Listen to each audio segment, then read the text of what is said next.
Hello, hello, and welcome again to a Beatles program called Things We Said Today.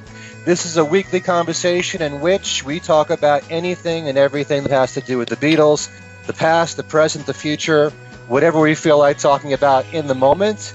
I'm Ken Michaels. I'm one of the four regular co-hosts of the show. You might know me from my other Beatles program, a weekly Beatles syndicated radio show called Every Little Thing. And I'm being joined by my three regulars in the show. First of all, we have one of the contributing writers for Billboard magazine, also for Axis, that's AXS.com. And he's also the author of the book Meet a Monkey, Davy Jones. Say hi to Steve Marinucci. Hi, Steve. Hi, Ken. And you forgot Goldmine, too, actually. We can't keep up with you, Steve. I know, and also Variety. I've been in Variety now, so I'm expanding my boundaries. Okay. Well, congratulations on both those new gigs. Thank you. And also, we have the executive editor for Beatle Fan magazine, and is also the author of the book Changing Times, 101 Days That Shaped a Generation. And that's Al Sussman. Hi, Al. Hi, Ken. Hello there, everybody. And also we have our resident musicologist. He also writes for Beatle Fan. He's also a freelance writer for the Wall Street Journal and various publications. Spent many years at the New York Times in their classical department. And he's the author of the book, The Beatles from the Cavern to the Rooftop. And also, more recently, the ebook, Got That Something? How the Beatles' I Want to Hold Your Hand Changed Everything. And that's Alan Kozin. Hi, Alan. Hey, Ken, and hello, everyone. And on the program this time, we welcome someone who has probably written more Beatle books than anyone we know, and that being Bruce Spizer, who has a brand new book because of the 50th anniversary of Sgt. Pepper. He's got a new one out, which is called The Beatles and Sgt. Pepper, A Fan's Perspective. Bruce Spizer, welcome to Things We Said Today. Thanks so much. Glad to be here with fellow Beatle fans and friends. Now, all Beatle fans are talking about the 50th anniversary of Sgt. Pepper. We're all excited about the big deluxe box set coming out. And your book actually takes a different angle that other books haven't done as far as the Sgt. Pepper release. You want to talk about what that is and what gave you the idea to take this different angle? Well, the perspective I was using was from that of the fans. I felt that Sgt. Pepper affected people in a way that the other Beatle albums didn't, even though one might say Abbey Road or the White Album is their favorite album, or gee, the songs on Rubber Soul are the best the Beatles ever did. I think those albums just didn't have that same effect as Pepper. And so the way it actually started was I was just going to do, and about a year ago I wrote an essay, and the idea was I'll get it published somewhere. I figured, it could be in Beatle Fan, could be in Goldmine, could be anywhere, but let me just get something in the can because the 50th anniversary is coming up. And as we got into this year, I realized that I really didn't want it in a print magazine where it would be black and white with few, if any, color images, and thought no matter what magazine I sent it to, it would probably be edited. It wouldn't have the images I wanted. So the idea was, okay, I can do a 40-some-odd page book myself. And then I thought, well, it would be great if I could get some other pieces written. And I thought, well, Beatles Fan magazine, on the anniversaries of Sgt. Pepper in the past, it had some wonderful articles. And what they were writing about hadn't really changed. So I approached Bill King about seeing if I could use some things that had been written previously. And he had recommended a piece that Al had written that did a good job of showing what the music was going on at the time. And then Bill had written a nice fan recollection, a very long one, in where he talked about what was going on in his life. And since he was a part of the world, it gave a good view of what was happening in entertainment, what was happening in news. And I thought, okay, this is working well. And then I thought, well, it'd be fun to have something about Canada. And, of course, Piers Hemmingson would be the person to go to there. And, it just started picking up steam at that point. And then I thought, okay, well, Frank Daniels would be good. Frank's helped me with just about every Beatle book I've done. And I thought he could do something on the influences on and of Pepper. And then all of a sudden I realized, okay, wait a minute, this book is starting to get a lot bigger. It's no longer a magazine size.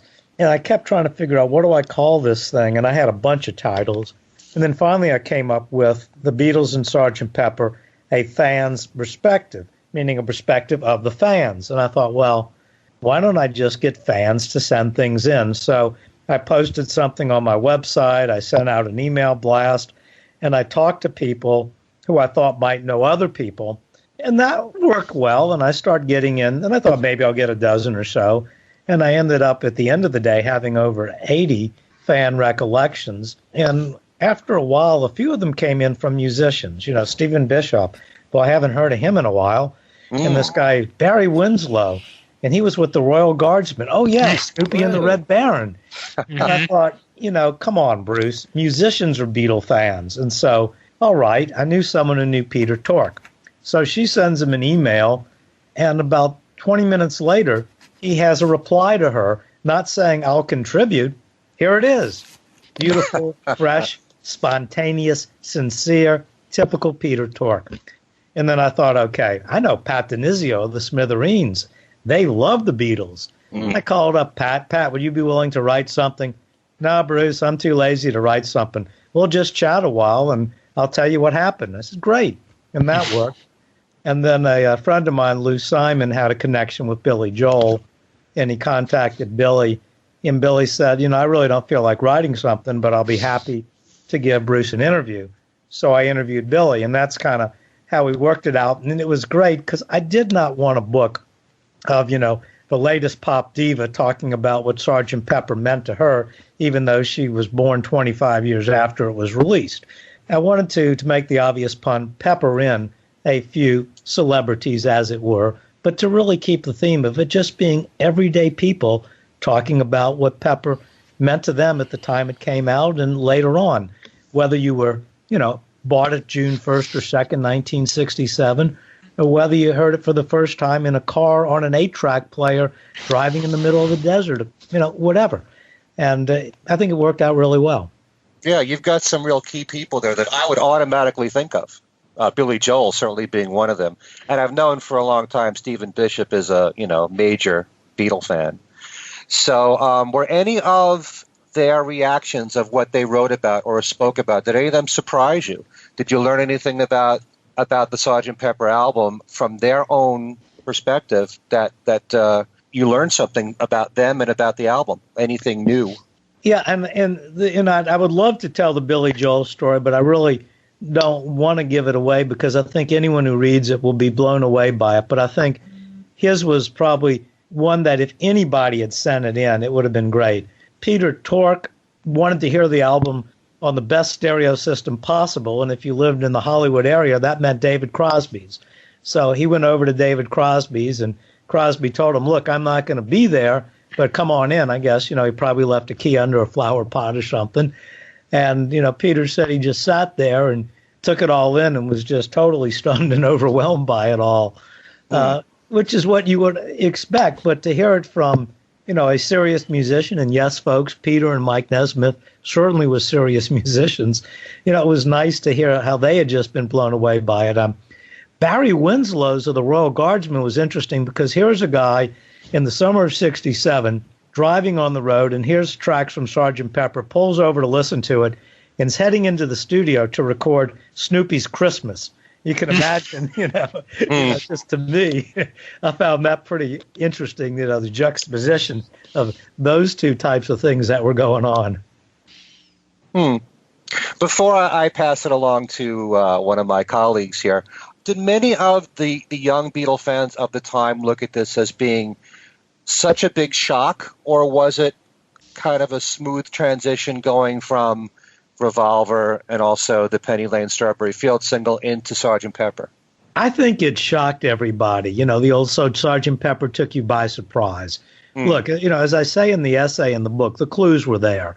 You know, you had Revolver, you had Strawberry Fields Forever and Penny Lane, but I don't think anyone was expecting a whole album like that, you know, where one of the more interesting ones was Piers Hemingson up in Canada was able to be with a friend who bought the album, but they were staying in a place that didn't have a record player. So they spent their first few hours with Sgt. Pepper looking at the cover and trying to figure out the cover and reading the lyrics without hearing the music. So, there were just a lot of strange little stories like that. And, and themes that ran throughout. People who listened to Sgt. Pepper with one or both of their parents.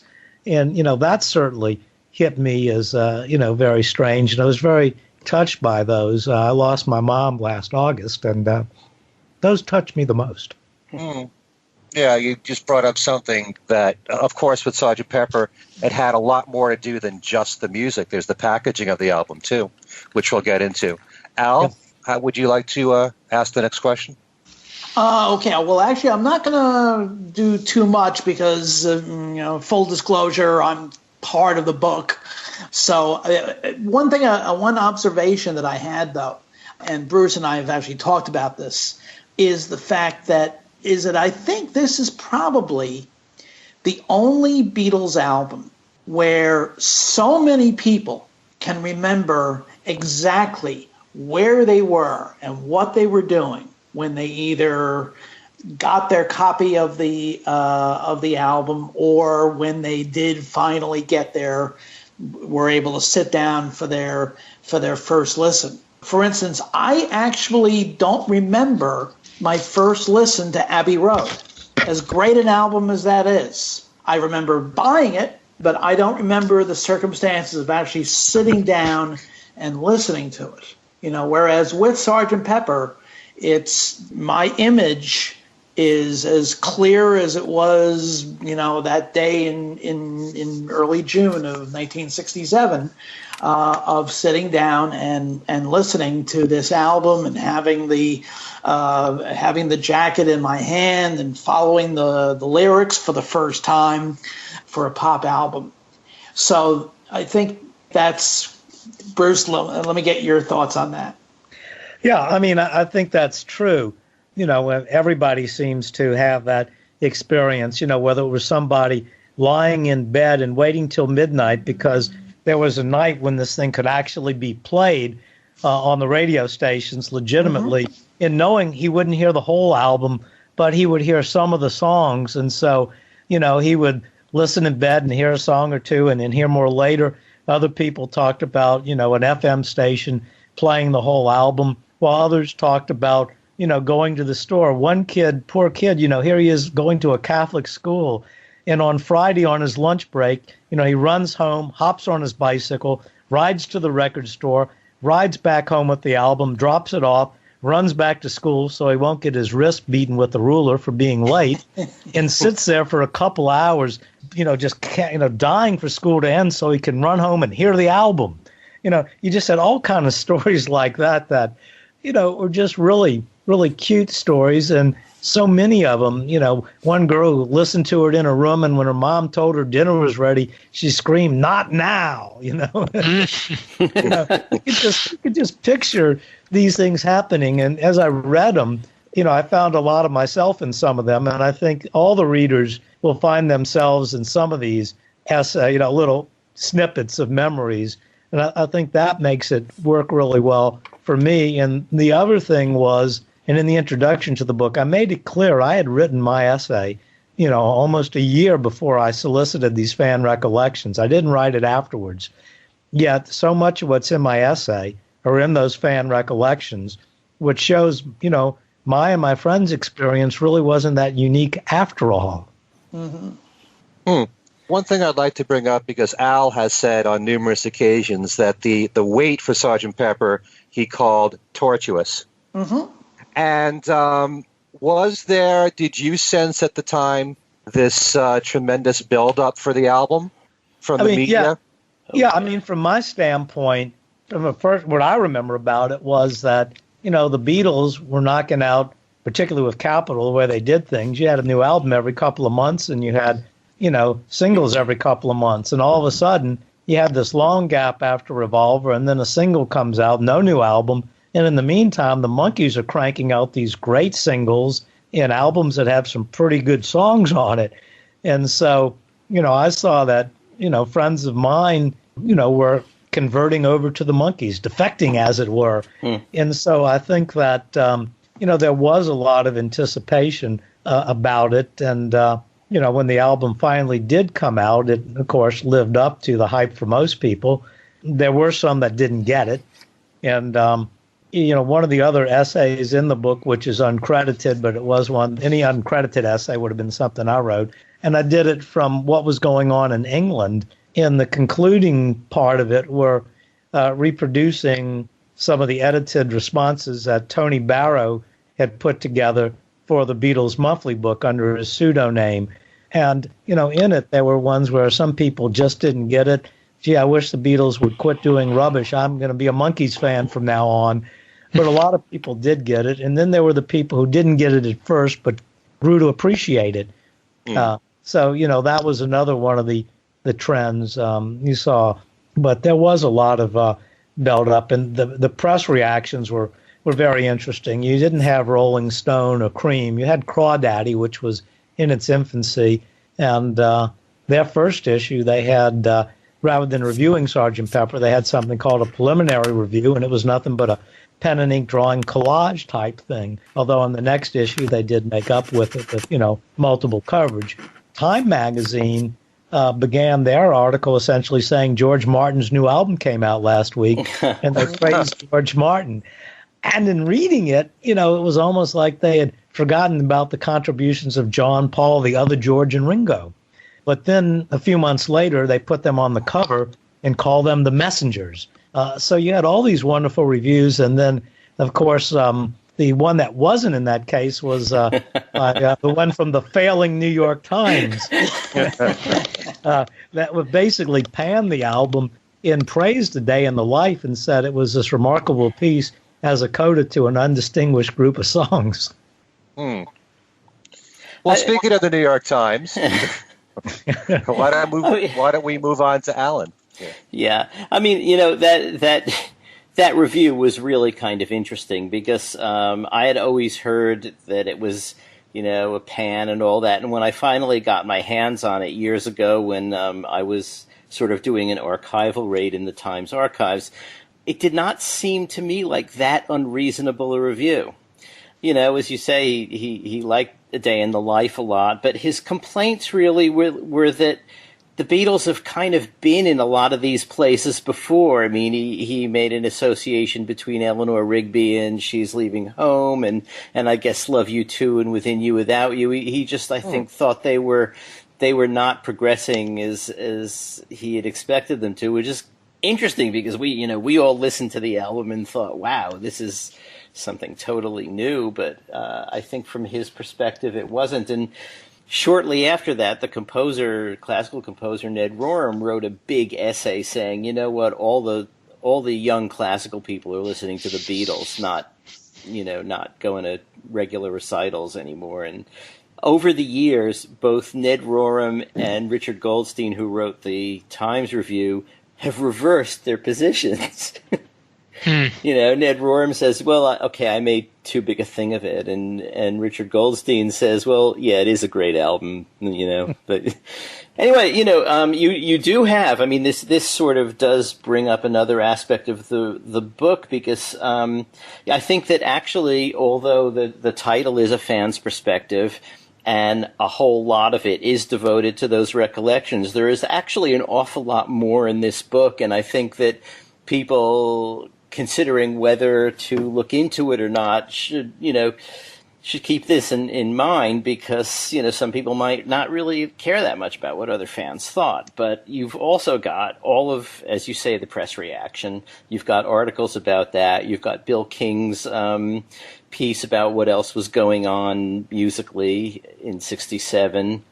And at the end of the book, you sort of do a track-by-track run-through of the session info, which, was kind of interesting, and I thought, well done. Oh, thank you. Yeah, I felt that it needed to be there, and unfortunately, I went ahead and didn't have the advantage of listening to the new deluxe box set, so on one track, I missed it a little bit, where Fixing a Hole, to fix what I have in there, I knew that both George Martin and Paul played harpsichord, but I reversed it. And when you hear the take 3 in particular, you can hear Paul talking and hitting the keyboard. So Paul's on harpsichord at Regent, which would mean John would be on bass, and George's guitar solo was not overdubbed to Abbey Road. And that was the main thing I caught. And, of course, trying to be a perfectionist, you go, darn it. But overall, I think the writing what I had did hold up well. The other thing I was able to do was license some, really great photographs from the Beatles book monthly. Right. And, you've seen those in Beatles book kind of small, but when you see them, nearly 9 by 9, you really get a, true view of how spectacular some of those pictures were. And I was able to get some of them in color that, you normally see in black and white. And, and it worked out really well. They were very good to me licensing wise, and really appreciated that.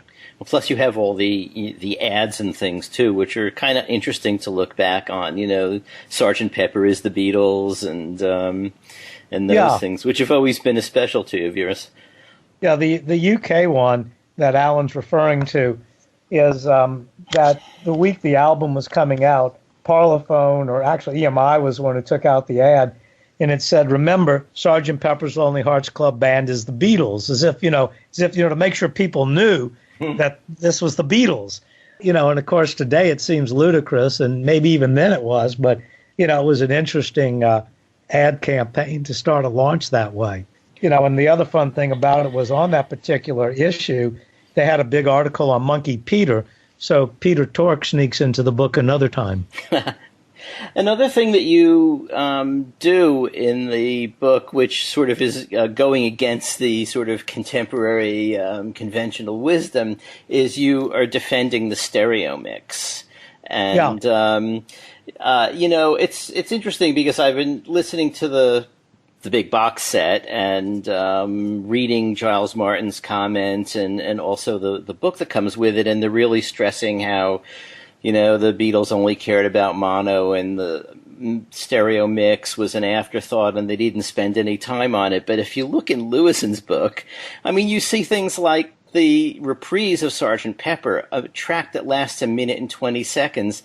They did 10 stereo remixes of, and all through they did. So I was kind of glad to see that you stood up for it, because I like both of those mixes a lot, and the stereo has a lot going for it. It does, and one of the controversial things, from a purist such as myself, was on A Day in the Life, the way the stereo panned between the speakers I thought was really cool. Mm-hmm. And I was curious to see what Giles Martin would do with it.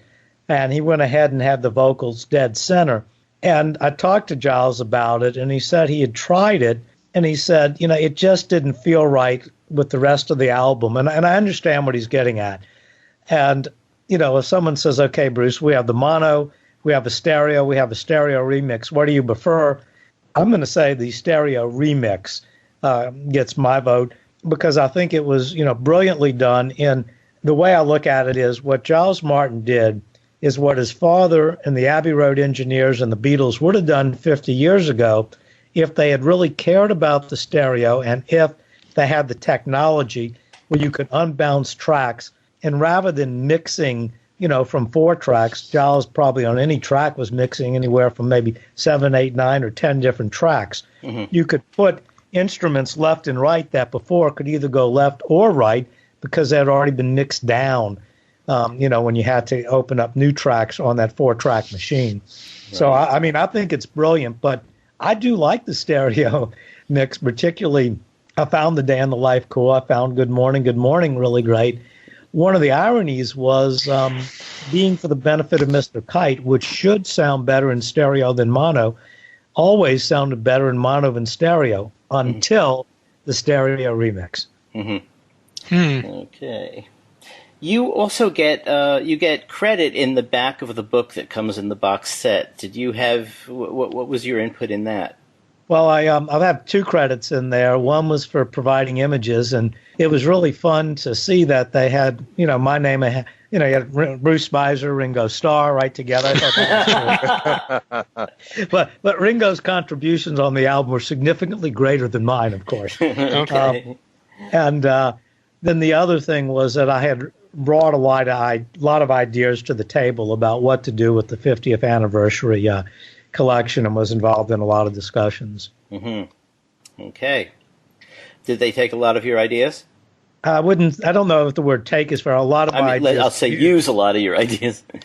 A lot of my ideas were used. Some of them were not used. I was under the impression anything I suggested was given serious consideration, which is really all you can ask for as a consultant. And I think because they know I'm, both in many ways a purist and also a fan, and they know I attend a lot of fan events, my input was of interest to them because, they know I'm going to Beatle conventions and talking to people. So it's not just a case of me giving, ideas, but a case of, ideas that I have and ideas that I've formulated from talking to other people. Mm-hmm. Mm-hmm. Okay, Steve. Okay. Hello, Bruce. There are a couple of things that I noticed in the book. Alan, you took away my question about the track-by-track thing at the end, which that's all right. But you missed one thing that I was going to mention is that not only did you have a track-by-track on the album, but you also mentioned the stuff that didn't actually make it to the album. Right. And that would include, besides Penny Lane and Strawberry Fields, you also had Only a Northern Song and Carnival of Light. And I was really curious about that because, everybody's always been wondering about that. And there's very little information. You have just about all the information there is out there on that. I've never talked to anybody that's ever I think Lewison's heard it, but beyond it, you've never heard any of it, have you? Or have you? Oh yeah, I've heard it. Oh, you have. Yeah. What did you think of it? There were a couple of ways to describe it. One might be makes Revolution 9 sound like yesterday.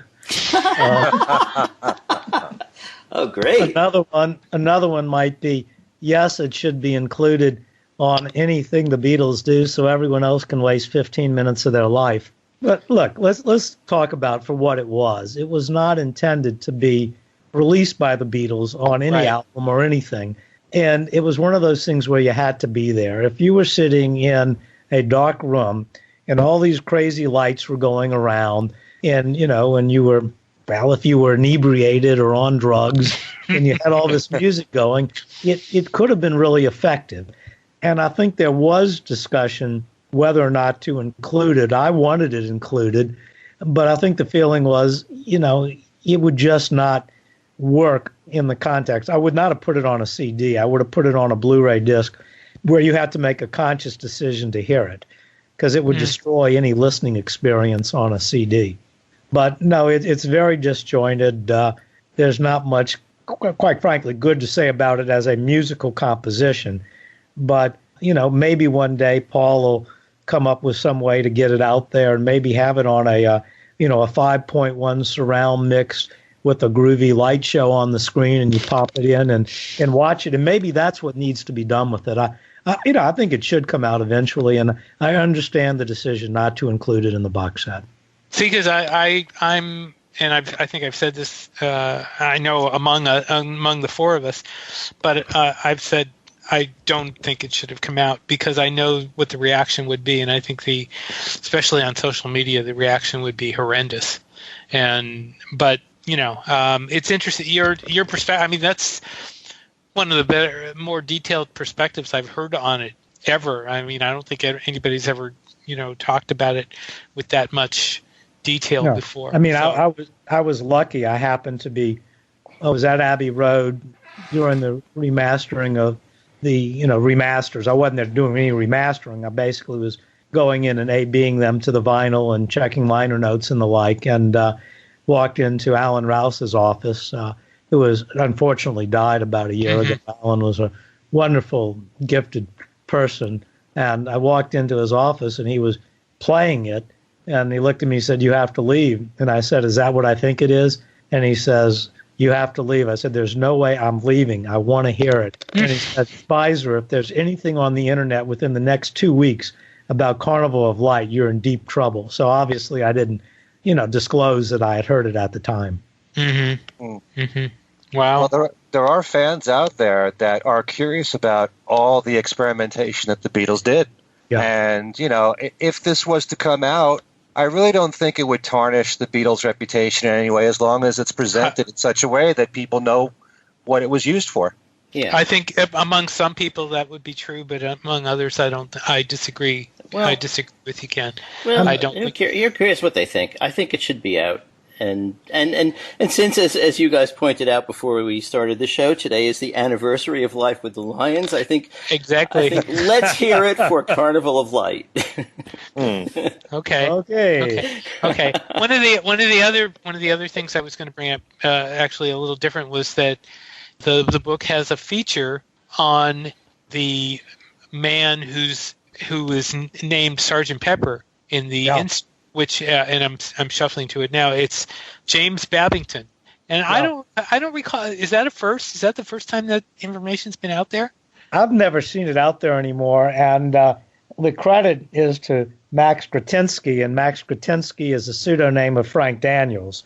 And Frank and I love trying to top each other with finding obscure stuff that I jokingly say only you, me, and 15 other people in the world will care about. But I really think Frank did a good job on this one. And, before I would run it, I wanted him to confirm with the survivor of the pair that did the cover, whether they had indeed based it on him. And the answer was yes, it had been. In the book, it has a side-by-side comparison, and you clearly can see the resemblance. And the guy had quite a colorful history, his whole family and the Boer Wars and all kind of other stuff. So it's always fun when you can have something in your book that you figure most people will not have known.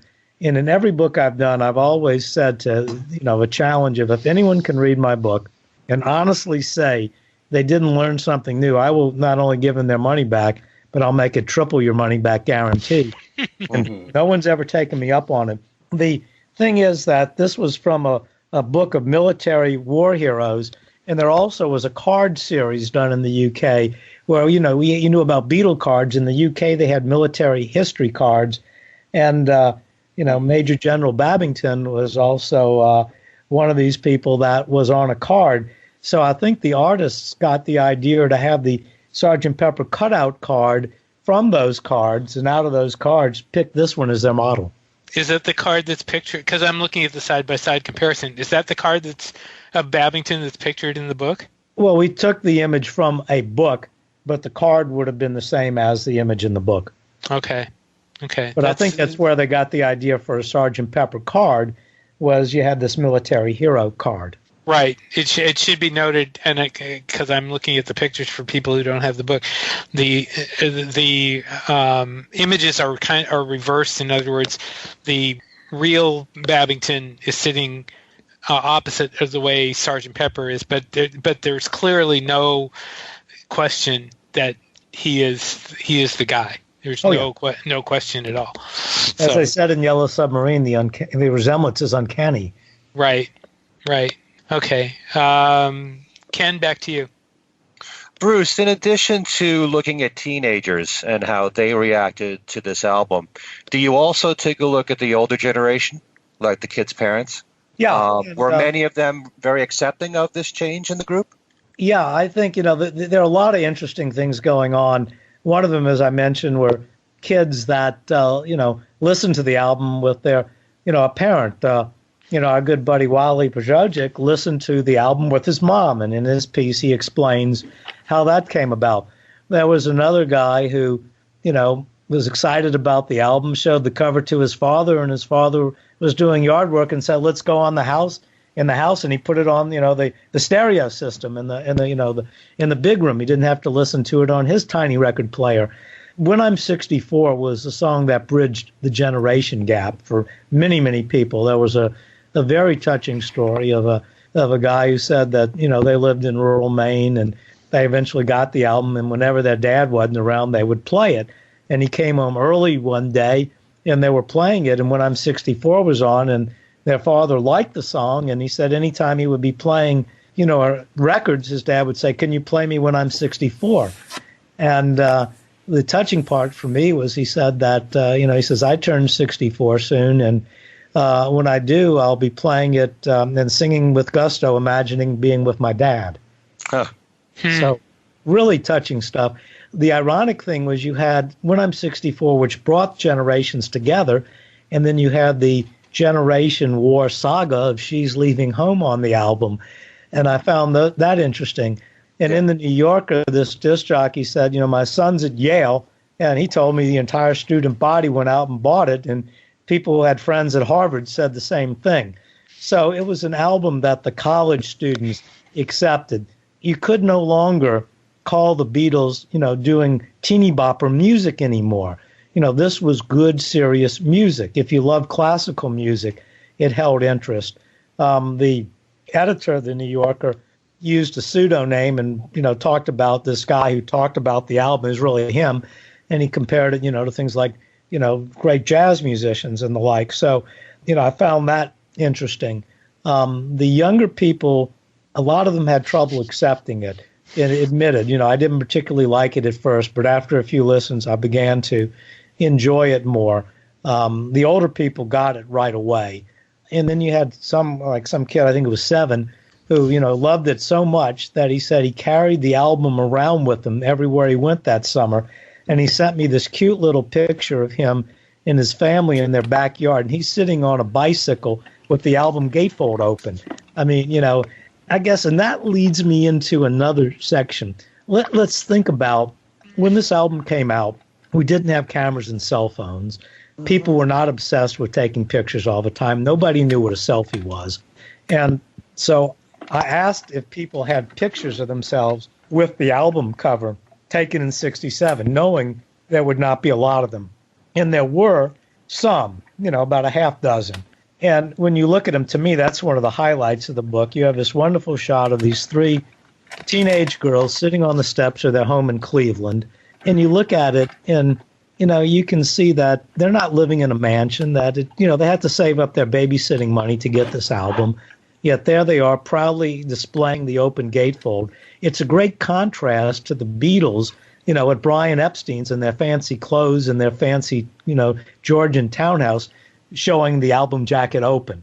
So, that to me is a great contrast. Then you had Jude Kessler, who writes all these wonderful John Lennon books, and picture of her hugging the album cover in front of the Christmas tree. She had to wait till Christmas to get her copy. And then the highlight is Mark Lewison.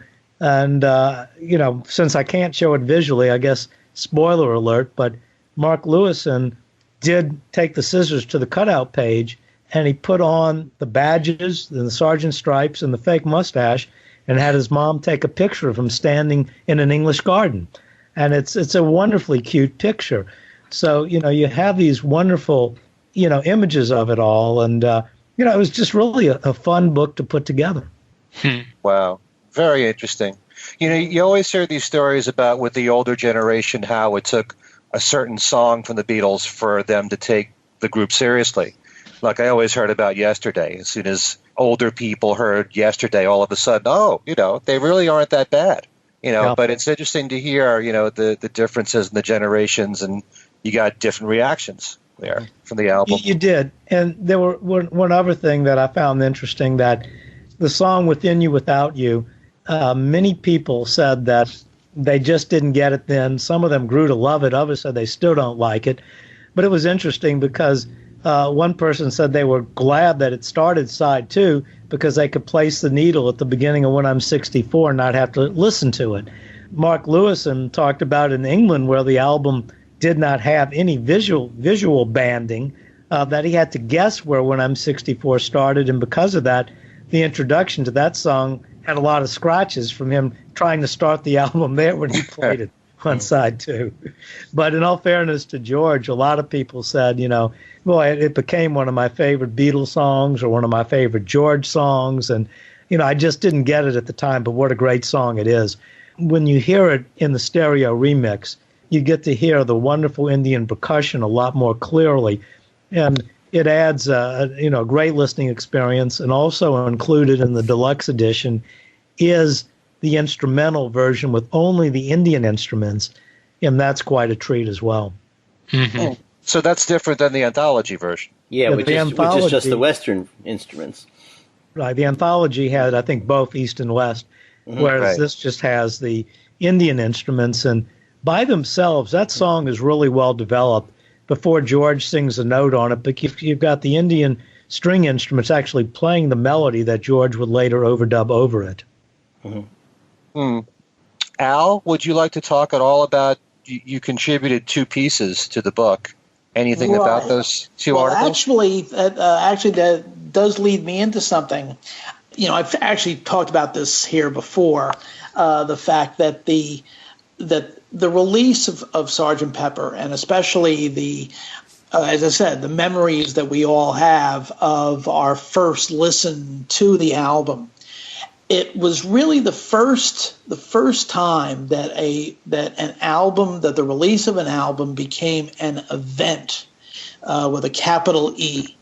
And it wasn't the kind of record business oriented type of orchestration. For instance, the Beatles anthology. Everything involved with the rollout of the anthology was very heavily orchestrated.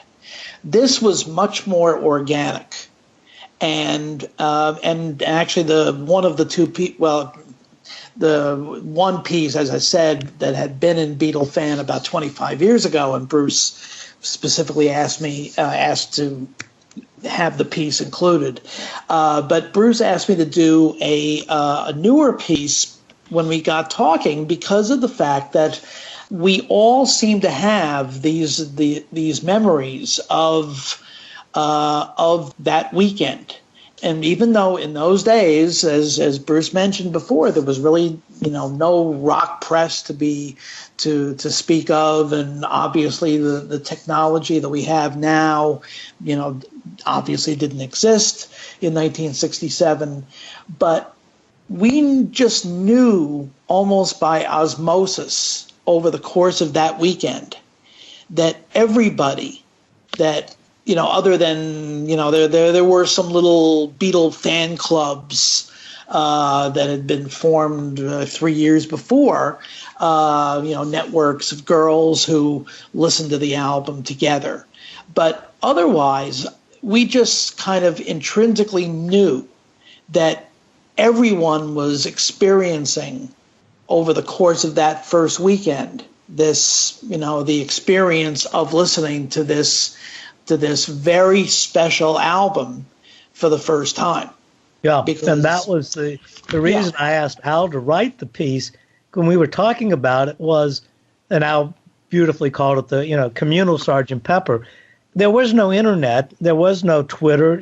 Nobody was tweeting us saying, just got the fab new Beatles album, listening to it now. Right. There was none of that. But Al and I agreed. We knew millions of other people were doing the exact same thing we were doing. We knew it.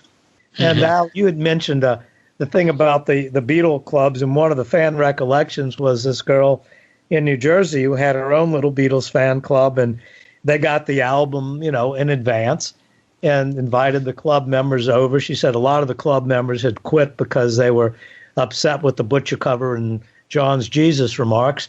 But she said the interesting thing was when she brought it to school and it was played, that the guys really got into it. And it was the album where if you were a guy and didn't like the Beatles because you were jealous of them and the fact they had on girls, or you were a tough rock and roller and you didn't like the Beatles, Sgt. Pepper was when the guys who didn't get it at first as far as what's so great about the Beatles, the guys got it. So you had a tremendous expansion of it. And what's really ironic about that is Life magazine, in its article on the new far out Beatles, had said, have the Beatles gone so far from what their fan base is accustomed to hearing from the group that, they will lose their fans. And yeah, they did have some defections to the Monkees, but most of the fans stayed with them, and they gained so many more fans. They gained older fans, college students, more males. So I think the concern that people had really didn't develop. Tony Perkins, who wrote a fan recollection, made a similar observation at the end of his piece where, he talked about what it was, being black and being in D.C., and here he is, this big Beatles fan, and he gets into Sgt. Pepper later, and he talked about that. and pointed out that he was listening to Stevie Wonder's Intervisions and Marvin Gaye's What's Going On, and all of a sudden, that's when he began seriously listening to Sgt. Pepper, and it wasn't that far out to him. It fit in nicely with those albums. Of course, Pepper was out years ahead of it.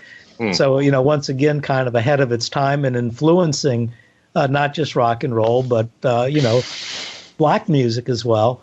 And what he said, about them doing this type of album, and he says, what balls these guys had, to do an album this different than anything. Mm-hmm. As a matter of fact, Bruce mentioned northern New Jersey, where I used to live. And at that time, the Rascals were like gods. They were probably, that was probably their greatest base of popularity, was in northern New Jersey and in New York City and Long Island. And I had friends there in '67 who were telling me that the Rascals were a better group than the Beatles. And by that time, Strawberry Fields and Penny Lane had already come out, and there were all of these reports about this incredible album. And I just sort of said, oh, okay, we'll see. We'll see how how much better they are. And sure enough, when Sgt. Pepper came out, and those same friends heard the album, they absolutely went crazy. Yeah. I have a question that I'd like to address to all of you, since I'm a radio guy. And, if you've listened to classic rock radio all these years, even though it's changed in their demographic audience that they're shooting for, you always, if you listen to classic rock, you get the impression that nothing happened before 1967. Unless you listen to a weekly Beatles show where they'll play early Beatles music, you rarely ever hear anything unless it's in a specialty program. As part of the regular programming of what a classic rock station does, you would think that nothing happened before 1967.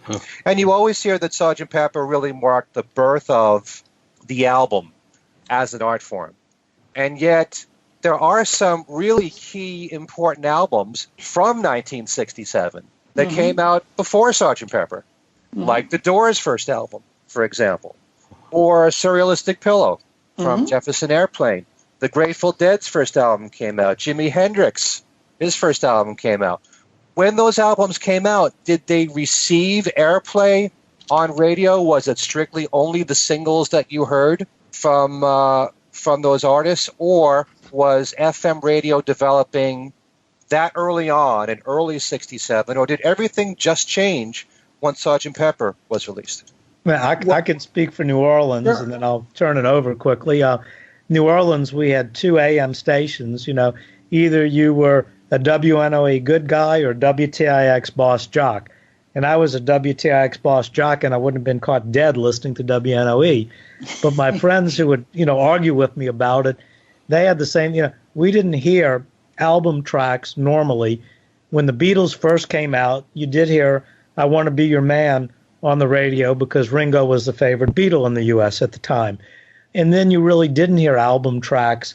And with Pepper, an exception was made for the Beatles. So, while you would have heard Somebody to Love by the Jefferson Airplane, you would not have heard Today or songs like that on AM radio. It just wouldn't have happened. Yeah. But did this really signal the birth of FM radio? Well, I think I don't think that Sgt. Pepper created FM radio. No. The format had been a little bit before it, but it certainly legitimized it to where you could have Murray the K, who was the ultimate, teeny bopper disc jockey. All of a sudden, now he's on FM and he's playing the entire album at a time. So I think that the timing couldn't have been any better for the Beatles, or quite frankly, the format. Yeah, in New York, WOR-FM, which was one of the first FM rock stations, had debuted just about a year earlier. And so, yeah, I remember hearing, because I listened to it all the time, and indeed, and especially in the case of Murray the K, because of the fact that he had ties to Brian Epstein and to Nat Weiss, the Beatles' American lawyer, and all. And so he was were sort of feeding him a lot of the new rock. So he played Jimi Hendrix, and he played the Bee Gees, and Cream, because of the fact that for that brief time, Robert Stigwood had an association with NEMS. But also, the WOR-FM definitely played Jefferson Airplane. They definitely played the Doors. So, but obviously, AM, the two AM stations in New York, really didn't play any of that material unless they were hit singles, like, as Bruce mentioned, Somebody to Love or White Rabbit, things like that. So you really never heard Jimi Hendrix on WABC at that, at least in 1967. Were there young fans who were getting into all this new rock and roll, Jimi Hendrix and the Doors and all, who maybe didn't find Sgt. Pepper all that shocking? I haven't found anybody that wasn't surprised by the album, at least in my fan recollections. I think it, like I said, the clues were there, but it caught people off guard. And to talk more about the radio, you had WABC where they put out a survey, and they also had an internal survey. And in their internal survey, they listed, several tracks from Sgt. Pepper. What I found interesting in doing the research was there was a station in Seattle, KJR, and they based their survey more on listener requests. And so during the summer of 67, they had She's Leaving Home peaking at 26, When I'm 64, 23, the title track at 17, and Lovely Rita got to number 5 on their charts. The other interesting thing was, to show the difference between the UK and the US, the BBC banned A Day in the Life, and KRLA, the prime station for teens in Los Angeles, had A Day in the Life at number 2 on its charts, blocked only by a local group, The Doors, with Light My Fire. I think that's kind of interesting, and had it not been for The Doors, I'm sure Day in the Life would have been number 1 as an album track on an AM station in a major market. Go figure. That's wild. I actually heard when A Day in the Life was played on WABC AM in New York. Yeah, and that lasted, a whole day at the most? Something like that. Yeah. Matt Weiss got to him quickly on that, and their survey listed it as I Read the News Today. That's what they called it, Yeah, they didn't know the title. And as Pierce points out, it got airplay up in Canada, where Nat Weiss is influential, and Capitol Records of Canada had to send something out to, their distributors and radio stations saying, hey, we don't have this, it's an album track, don't quit asking us to send it to you. We can't do it. So, well, we talked about when Meet the Beatles was first released, there were stations that played every song. Yeah. So it wasn't entirely new when it came to the Beatles for that to happen. Right. Well, I think, look, AM stations made an exception for the Beatles many times. Yeah. Right. I just found a webpage that has a group of 40 albums from 1967 arranged month by month. And it's interesting, some of the albums that were released before Sgt. Pepper. The Doors you guys mentioned, Mellow Yellow by Donovan, Between the Buttons, the Rolling Stones, Younger Than Yesterday, the Byrds, Surrealistic Pillow, which got mentioned, King and Queen by Otis Redding and Carla Thomas. Yeah. Right. Aretha Franklin's I Never Loved a Man the Way I Love You, The Grateful Dead. This next one is a good one. The Velvet Underground and Nico. Yeah. So Country Joe and the Fish, Electric Music for the Mind and Body. Howard Tate, Get It While You Can. I'm not even sure I know that one. Anybody know that? Anybody know that one off the top? But I think what it shows, though, is, and I think it might have been one of the, in the either Al or Bill King or somebody pointed out that, these albums were out there. They did sell and chart, but it wasn't the impact that Sgt. Pepper had. Right. I mean, Sgt. Pepper dominated the charts, and the big, and the big joke I had in the book was, that Headquarters comes out by the Monkees, and it's number one. And then, you're going to have the battle between the Beatles and the Monkees. And, of course, it wasn't even close. Sgt. Pepper knocked Headquarters from the top spot. But the interesting thing was Headquarters hung on there at number 2 for a very long time until the Doors album knocked it, out of the second spot. But, Pepper had that lasting effect. And, while all those other albums are great, you're not going to see it, a $150 box set for Suristic Pillow, and you're not going to see that on the CBS Evening News.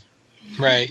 I should also point out that this list shows that Are You Experienced was released after Sgt. Pepper was released in August, not before Sgt. Pepper. But speaking of Hendrix, and it is kind of interesting, if you look at the timeline of things, the Beatles, and we're seeing Hendrix in the clubs at the time they were doing Pepper, and they start working on A Day in the Life, and then take a break, and then Paul and I think Ringo go see Jimi Hendrix, and rather than starting back up with A Day in the Life, they start back with Sgt. Pepper, the title track, and not so much from that first take you hear it, but on Paul's overdub of the lead guitar, that is Jimi Hendrix all the way. I mean, incredible and Hendrix influence by Paul.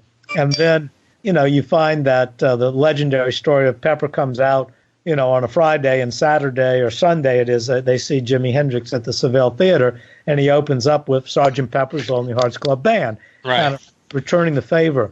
One of the things about the album, and the stereo remix really makes it clear. I don't want to minimize John or George's contributions, but Ringo's drums come through this thing. The only way I've ever heard it like that's at the Love Theater. The stereo remix brings out his brilliant drumming. Denny Sywell, who wrote a fan recollection, pointed out that Ringo played the perfect drum part for each song. And you really feel that way when you listen to the stereo remix. And then Paul, his brilliant melodic bass runs, great keyboard playing, harpsichord. You listen to the piano on the early takes of A Day in the Life in that middle section where you don't get to hear all the nuances of his piano, but you do on takes 1 and 2. It has this jazzy boogie-woogie feel that he throws in, just incredible. And then his lead guitar playing is just absolutely superb throughout. And, of course, his vocals and songwriting isn't bad. So, I mean, it really is a wonderful showcase for Paul on tons of different instruments. And then, John has some great moments, and George is Within You, Without You, and his guitar playing on some of the tracks. But Paul is just really hitting on all cylinders on this one. Mm-hmm. Yeah, Paul's lead guitar part in Good Morning, Good Morning is just amazing. Mm-hmm. Yeah. The bass parts have always been my favorite. His bass on Getting Better, where he does the slide down with the bass. I love that. I absolutely love that. But did you guys feel that when this album came out, it was like the start of albums being accepted? Because, I mean, obviously the Beatles are the exception to the rule. All the albums that they made before that were all strong. I don't think anyone would disagree with that. And maybe depending upon who your favorite artists were at the time, maybe the other British Invasion artists, you might think the Rolling Stones albums are strong and the Kinks and the Who. But did you suddenly think once Sgt. Pepper came out, everything's changed now, and we're going to be thinking more about albums, perhaps more so than singles, because top 40 radio was still very strong at that time? I don't know if anybody was thinking that critically back then, but you couldn't help but notice what they did. I mean, the radio made notice of what they did. I mean, disc jockeys would talk about the Beatles, like they were a class above everybody else. I mean, that great clip of Dick Clark running Strawberry with the videos of Strawberry Fields and Penny Lane, where he's talking. I mean, even though he's kind of a little bewildered at that, I mean, he's clearly talking about the Beatles in a different time and space than everybody else. I mean, it's not like talking about Frankie Avalon or Bobby Rydell. I mean, obviously not. And I think everybody kind of recognized that. It was. There's no way that you did not know something was happening, as like the Dylan lyric. You couldn't help but notice. And for me, I always felt we were lucky in the U.S. in one way, and I know that the people in Britain, because the way they heard it was different, but to me, a day in the life was the end of the world, and I always found that little embed at the end distracting, and and I personally prefer it without it. Although, when I heard the stereo remix, the first time I heard it, it didn't have it because Giles Martin had not added it in back in February.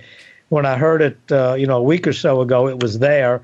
And it was like, yeah, okay, that works. But to me, I just loved at the end of that album, I literally thought, my God, I've just heard the end of the world, And I know I wasn't the first person to think that. I think a lot of people felt that way. So, for us, it was a little bit different in the U.S. that, when that thing ended, it just stayed with us. I think a lot more than the British people had that little extra bit at the end.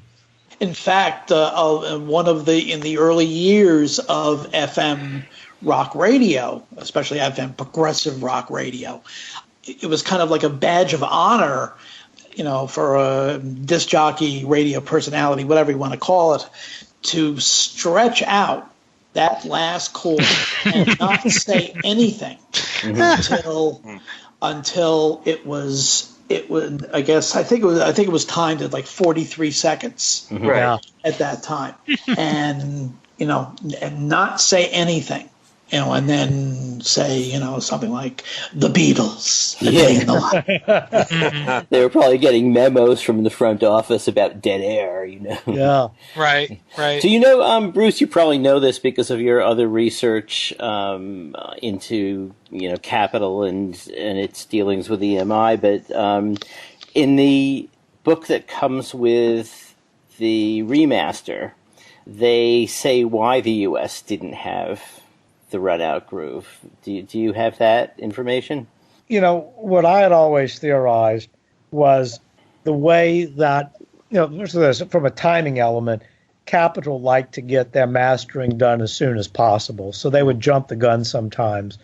And timing is certainly an aspect of it, where that run-out groove was recorded right around the time Capitol's ready to master the album. But also, Capitol mastered the albums differently than what was done in the UK. Mm.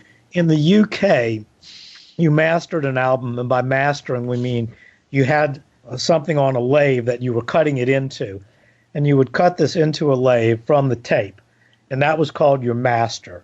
And when you were doing that, you would be at the controls where you could add, echo, you could add compression. There were all sorts of little things you could do at that point in time.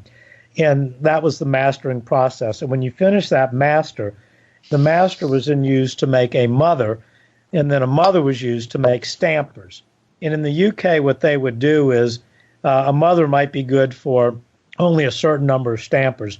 So, and a master could only make so many mothers. So, in effect, what would happen was in the UK, they would do one master, and then they would make, a bunch of mothers from that, but they would save one mother that wouldn't make stampers, but would make what they called submasters, where they'd be going backwards and making a bunch of new masters, which in turn would make more mothers and stampers. In the U.S., Capitol did not do that. Capitol would make, say, 20 or 30 masters for a Beatles album. Mm-hmm. And so if you think about it, if you're a Capitol engineer and you know how difficult it was to put that whistle at the end and to put that, run-out groove gibberish at the end, if you had to do that 20 to 30 times, you'd go crazy. Right. So I think that, that as a matter of necessity, they really could not have done it the way they mastered the album in the U.S. It would not have been practical. They probably wouldn't have because of that reason, but it turns out that the day that the mono master, at least, was shipped from England to Capitol, that very night was when they went in to make the run-out groove to record the gibberish. Yeah, and that's the point. Capitol would do the mastering as soon as possible. They wanted to be ahead of the game, and that's why, the Penny Lane promo single had an earlier mix with those trumpet flourish at the end because they had already cut it and distributed it. They just did things that way. So I think from a calendar standpoint, yes, that's correct. But I just don't see an engineer at Capitol trying to do that 30 times. Right. Let me add one very, very quick thing. I think Bruce mentioned the Beatles, The Messengers from Time Magazine. That's available on Amazon as an ebook for 99 cents if anybody is interested in getting it. And it's got the cover story, and it's I'm looking through it now. I don't know if it has a review of the album, but it does have a story about the album from '67. So if anybody wants to, get into that historical stuff. Is this the hard copy or? No, this is an ebook. It's an ebook. Oh, okay. And then also, since we're running out of time, I would actually be reprimanded by the Authors Union if I didn't plug my book and say that my book is available through my website, www.beatle.net, in multiple editions. We have a standard print edition, which is $30. We have a collector's edition, which comes with an outer case, a poster, and a bookmark.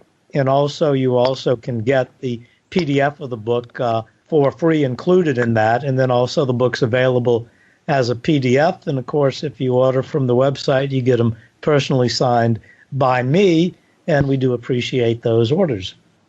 All right. Okay. Well, this has been a fascinating conversation with Bruce Spizer. And before we go, I know that Al has something that he'd like to say. I do? Yes. That's you, Al. Okay. Actually, I'll do this very briefly because actually we are running over, and also I posted something last week to pretty much announce this.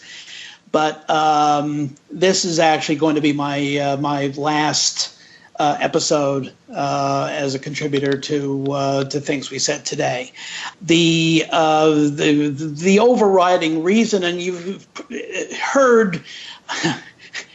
You've heard a very good example of it with an hour of me frothering through this episode.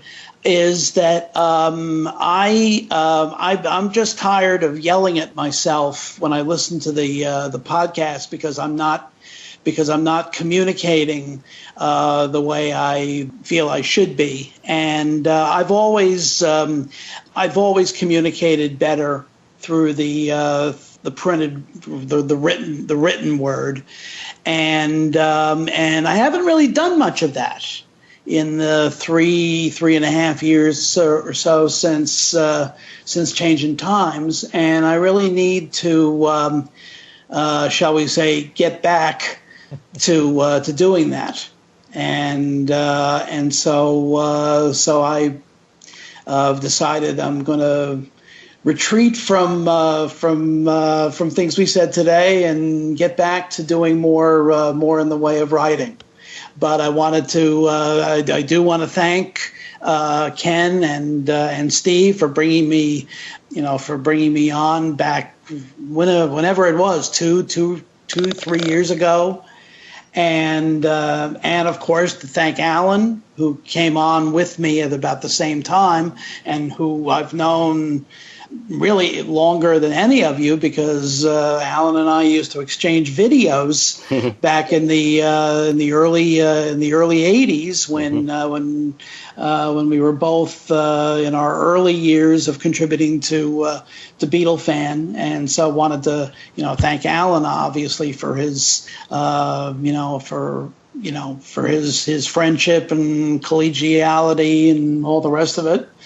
And again, just want to thank all of you for the very nice comments, and I'll be continuing to listen, and because I'm a podcast addict, and hopefully I'll come on from time to time to vent my spleen or whatever.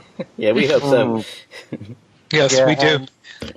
We all read the thread of what was on Facebook, and that your presence here, your contributions on this show have been massive, and it's reflected in all the statements that our listeners have said. So you will be sorely missed, and let it just be known that anytime you want to be a guest on the show, you are welcome back anytime. Absolutely. Well, thank you very much, and thank everybody very, very much. And Al, I appreciate you being on the show with me, and I really do appreciate that. And also, Al, when you talk about the written word, anyone who wants evidence of Al's writing, countless examples in Beatle Fan in addition to his own book, and I'm proud to say 2 pieces by Al in my most recent book. Mm-hmm. Okay. So if any of you would like to get in touch with Steve, why don't you give the folks your contact information? BeatlesExaminer@gmail.com. I have a personal Facebook page, and I have a Beatles news group called Beatles News and Commentary. And I should mention that for people who are who want to contact us for the show, they could write Things We Said Today Radio Show at gmail.com. We have a Things We Said Today Radio Beatles Fan Facebook page, and you can download the show at podbean.com, and we are also on YouTube. So if you don't want to download the show, you can stream it on YouTube. Mm-hmm. Okay. We should also point out for people who are curious, we are going to continue as a threesome for a while. So we enjoy each other's company, and we're going to continue with Steve, Alan, and myself for the time being. And if you'd like to get in touch with me, my email address is everylittlething@att.net. My website is kenmichaelsradio.com. Just want to make sure that I mention that I just did an interview with Brian Ray from Paul McCartney's band that you can hear on my website. And Steve, I believe you interviewed him as well. Yes, I'm working on that at the moment. Yes, I am. And Brian talks about his new album with his band, The Bayonets, which has just been reissued, called Crash, Boom, Bang. And I also want to mention that I do give tickets away through my website and for concerts happening in the New York, New England area. And I will be giving away tickets. Actually, if you listen to this show right now, up until this Saturday, which would be the 13th, tickets to see the Weaklings at the Cutting Room in New York City. Just go to my website, the tickets giveaways page. You can find out how to win a pair of tickets to see the Weaklings live. Okay, and once again, Bruce, your website is? Beatle.net, Beatle with no S. And my email is just Spizer, my last name, at Beatle.net. Okay, well, Bruce, thanks so much for being here on the show. Much luck with the book. I can't wait to read it myself. Thanks. And I'm glad to be there, believe me. It's always a lot of fun sitting around chatting Beatles with knowledgeable people and friends. Okay. And Alan, if people want to get in touch with you, they can do so how? Probably the best way is on Facebook at either Alan Kozin or Alan Kozin Remixed. And Mr. Sussman, you will be on Facebook for people who want to talk to you, correct? Facebook and Twitter. Okay. All right. Well, this has been a lot of fun. Thanks so much for joining us. And for Steve, Al, Alan, and Bruce, thanks for... yeah. Thanks so much for being here, and we will see you next time.